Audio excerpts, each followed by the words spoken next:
Okay, hi. Before you start the problems on page 8, I'm basically just going to read the notes at the top because just like me, you'll probably skip over them.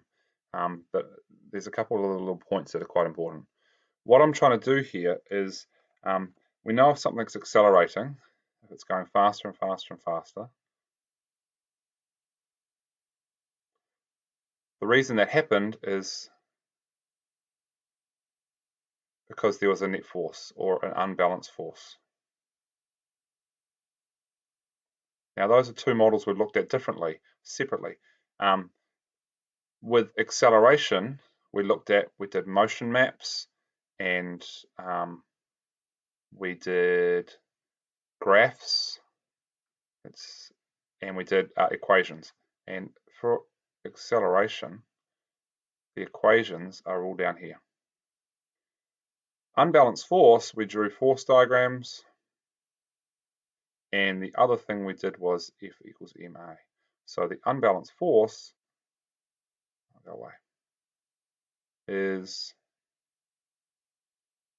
here, okay? And we're combining the two. These problems are combining the two together, looking at problems where we can start with the forces and we get to acceleration. The key that links both of these is this thing here. There's an acceleration here and there's accelerations here.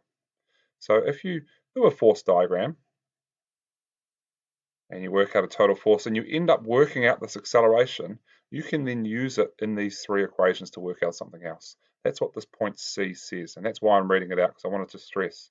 The variable that ties both lists of variables together is acceleration. So I'll give a quick example before you start the first one. There's a car traveling, blah, blah, blah, blah, blah, brakes apply a force. You're going to do some sort of force diagram. I'm completely making this up, right? Quantitative means you put numbers on it. So 75, I'm just making up the numbers, whatever they are. Who knows what they are? And these ones are probably going to cancel out. And I don't even think there's going to be a forward one at all. There's only going to be a backwards one. You get the picture, right? Just don't copy my exact numbers down, but you're going to draw some sort of force diagram. From that force diagram, you're going to be doing total force equals MA, and you're going to be working out A.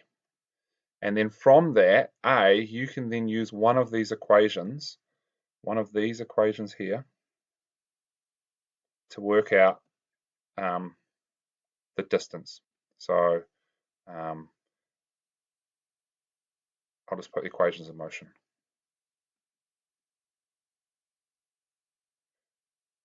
Answers here, but I'll make videos going through them all slowly as well if you need it. Cool, good luck.